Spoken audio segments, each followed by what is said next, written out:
अस्सलामुअलैकुम वरहमतुल्लाहि वबरकातुहू। उम्मीद करती हूँ आप सब ठीक होंगे। अल्लाह ताला आप सबको अपनी हिफाजत में रखें। अल्लाह ताला आपके इल्म में, अमल में बरकतें डालें। आमीन सुमा आमीन। तो चलें आज के सबक का हम आगाज़ करते हैं। आज है हमारा 5th डे यानी 5वां दिन। आज हमने पढ़ना है ग्रामर फॉर बिगनर्स यानी मुब्तदीन के लिए कवायद। ठीक है, ये किसी भी ज़ुबान को लिखने, पढ़ने और बोलने से पहले हमें उसके कवायद और उसूल यानी उनके ग्रामर का इल्म होना ज़रूरी है। ठीक है, इसी तरह जैसे उर्दू में है, उर्दू के कवायद उसूल होते हैं, फिर अरबिक के होते हैं, इंग्लिश के हैं। ठीक है, तो अब हम हमने इंग्लिश का कोर्स कर रहे हैं, तो हमें इंग्लिश के लिए कवायद उसूल जानना बहुत ज़रूरी है। तो देखिए यहाँ लिखा हुआ है, किसी भी ज़ुबान को सही तरीके से लिखने, पढ़ने और बोलने के लिए ज़ुबान के कवायद उसूल यानी ग्रामर का कुछ इल्म यानी नॉलेज का होना ज़रूरी है। ठीक है, किसी भी ज़ुबान के हर्फ़ इल्लत यानी किसी भी ज़ुबान के जो हर्फ़ इल्लत हमने जो पीछे पढ़े थे 5 जो होते हैं हर्फ़ इल्लत, और दूसरे हरूफ़ सही यानी कॉन्सोनेंट जो 21 हमने पढ़े थे, तो वो उनको जान लेने के बाद, ठीक है, वो वोवल्स और कॉन्सोनेंट को जान लेने के बाद हमें सबसे ज़रूरी हमारे लिए क्या जानना है, पार्ट्स ऑफ स्पीच यानी अल्फाज की इकसाम को जानना बहुत ज़रूरी है। ठीक है, अब हम पढ़ते हैं पार्ट्स ऑफ स्पीच क्या हैं। देखें, पार्ट्स ऑफ स्पीच 8 होते हैं। ठीक है, अंग्रेज़ी ज़ुबान में अल्फाज की ये 8 इकसाम है यानी पार्ट्स ऑफ स्पीच हमारे कितनी किस्म हैं, 8 किस्में हैं। देखिए यहाँ जैसे हम लोग उर्दू में हमारा मतलब इसम, फ़ेल, सिफ़्त, हर्फ़ निदा, हर्फ़ अतफ़, इसम ज़र्फ़, इस तरह के इसम ज़मीर, ये जो हम पढ़ते थे उर्दू में हमने पढ़ा है। इसी तरह इंग्लिश में हमने उस जैसे मतलब उर्दू में हमारा इसम है, उसको हमने इंग्लिश में बोला है नाउन। ठीक है, दूसरे नंबर पे है इसम ज़मीर, उसको हमने बोला है प्रोनाउन। फिर नंबर 3 सिफ्त को हमने बोला है एडजेक्टिव। ठीक है, उसके बाद 4th है फेल काम करने को कहते हैं वर्ब। फिर 5th में है एडवर्ब। ठीक है, एडवर्ब हम कहते हैं इसम ज़र्फ़ उर्दू में। ठीक है, उर्दू के जो असूल कवायद हैं उनमें से। फिर हर्फ़ जार यानी प्रपोजिशन। ठीक है, उसके बाद हर्फ़ अतफ़ यानी कंजक्शन। उसके बाद नंबर 8 है इंटरजेक्शन यानी हर्फ़ निदा। ठीक है, ये 8 हैं। पार्ट्स ऑफ स्पीच हमारी कितनी हैं, 8 हैं। इनको अपने जहन में बिठा लें, इनको अच्छे से जहन नशीं कर लें कि हमारे पास पार्ट्स ऑफ स्पीच कोई भी अगर आपसे पूछे तो हमने कहना है कितने हैं, 8 हैं। तो इन 8 की तारीफ़ आपको डिटेल सारी आगे आपको बताती हूँ। आपने आज आपको इस वीडियो में सिर्फ 4 पढ़ाए जाएंगे। इंशाल्लाह इससे अगली वीडियो पे आपको उससे अगले 4 पढ़ाए जाएंगे यानी 8 पूरे हमारे 2 वीडियो में कंप्लीट होंगे। ठीक है, तो चले हम इनकी तारीफ़ पढ़ते हैं।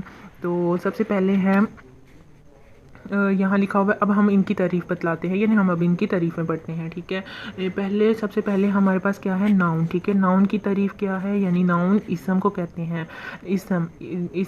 इसम की उर्दू में तारीफ़ क्या है, किसी आदमी या जगह या चीज़ को इसम कहते हैं यानी किसी भी आदमी का नाम है या जगह है या चीज़ है। ठीक है, उसके नाम को क्या कहते हैं, इसम कहते हैं। ठीक है, जैसे मतलब आप लगा लो लाहौर चेयर, या फिर कुर्सी, मतलब लाहौर कुर्सी, या किसी का नाम ले लें अहमद, ये सारे क्या हैं, ये है इसम।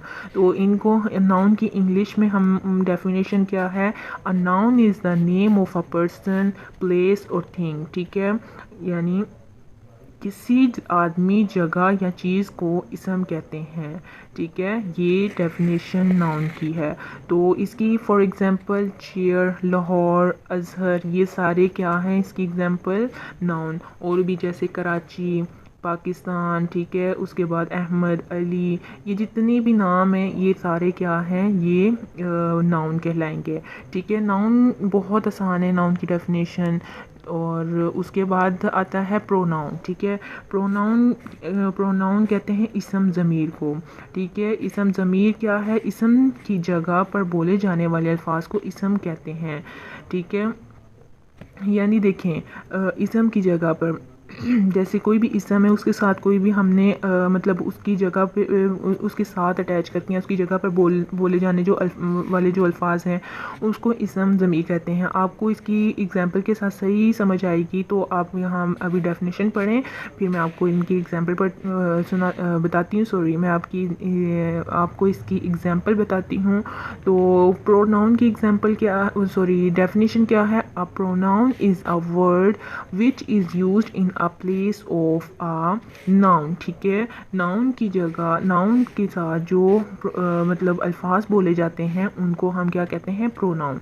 देखें, अब एग्जांपल आपके सामने दी हुई हैं। ठीक है, I, we, you, they, my, our, your, their, it's, he, him, she, her, they, mine, their, etcetera. Also whom, whose, which, what, who, this, that, these, those, ones, noun, sorry, ones, none, such, some, myself, himself, etc. ठीक है, ये सारे क्या हैं? ये pronoun कहलाते हैं। यानी ये जो है ये मिला के हमारा जो है इसम के साथ ये मिला के हमारा क्या बनता है? जुमले बनते हैं। ठीक, थर्ड नंबर पे है एडजेक्टिव। एडजेक्टिव सिफ्त को कहते हैं। ठीक है, एडजेक्टिव सिफ्त को कहते हैं। इसकी हम मतलब इसकी उर्दू में डेफिनेशन यानी इसकी तारीफ़ क्या है? वो अल्फाज जो इसम या इसम ज़मीर की खसूसियत ज़ाहिर करते हैं वो सिफ्त कहलाते हैं। यानी किसी की खसूसियत बयान की जाए, किसी की सिफ्त बयान की जाए, उसे हम क्या कहेंगे? एडजेक्टिव कहेंगे। तो इंग्लिश में इसकी डेफिनेशन है a word which qualifies a noun और अ प्रोनाउन। यानी जो इसम या इसम ज़मीर की खसूसियत ज़ाहिर करते हैं। यानी जो इसम कोई भी इसम है, ठीक है, जैसे अली है, ठीक है, अली ले लिया और उसके बाद प्रोनाउन में से हमने ले लिया ही, ठीक है, ही ले लिया हमने प्रोनाउन में से। तो हम उस इन दोनों को मिला के हमने एडजेक्टिव में उसकी सिफ्त बयान करनी है। अली, सॉरी, हाँ ठीक है, he is a good boy. ठीक है, ये हमारे मतलब सिफ्त होगी। अब ये सिफ्त किसकी बयान की जा रही है? अली की बयान की जा रही है। ठीक है, तो ये कहलाएगी एडजेक्टिव। तो इसकी एग्जांपल आपको दिखाती चलूँ। तो इसकी एग्जांपल है Tarak Tariq is a good boy. जैसे यहाँ लिखा हुआ है ना, Tariq is a good boy. इसमें गुड जो है, गुड लफ्ज़ जो है वो एडजेक्टिव कहलाएगा और बॉय क्या है? इसकी खसूसियत है। ठीक है, मतलब ये देखें, अब यहाँ इसम है, सॉरी यहाँ क्या नाम है हमारे पास? तारिक है नाम है, ठीक है, इसम है। तो इज़ आ, ये हमारे पास क्या हो गया? ये हमारे पास हो गया प्रोनाउन। ठीक है, इज़ अ प्रोनाउन हो गया। फिर जो गुड बॉय है उसकी सिफ्त बयान की गई है। ठीक है, गुड बॉय कि वो तारिक जो है वो एक अच्छा लड़का है। तो गुड क्या है? ये एडजेक्टिव है और बॉय क्या है? ये इसकी खसूसियत बयान की है कि इस लड़के की खसूसियत क्या है? कि वो अच्छा है। ठीक है, उसके बाद नंबर 4 पे आ जाते हैं वर्ब। ठीक है, वर्ब क्या है? वर्ब फेल को कहते हैं। यानी फेल कहते हैं किसी काम का होना या करना। ठीक है, इसकी उर्दू में तारीफ़ कुछ यूँ है, फेल वो लफ्ज़ है जिससे किसी काम का होना या करना पाया जाए। ठीक है, तो इंग्लिश में इसकी डेफिनेशन क्या होगी? A verb is a word which shows that something is being. ठीक है, being done. A verb is a word which shows that something is being done. ठीक है, फेल वो लफ्ज़ है जिससे किसी काम का होना या करना पाया जाए। यानी हमें मालूम हो कि ये फेल है, ये काम मतलब हो रहा है या कर रहे हैं। ठीक है, वो हम क्या कहलाएंगे? फेल है। तो जैसे यहाँ लिखा हुआ है ही, यानी कमाल के बारे में बताया हुआ है, ही बीट्स मी।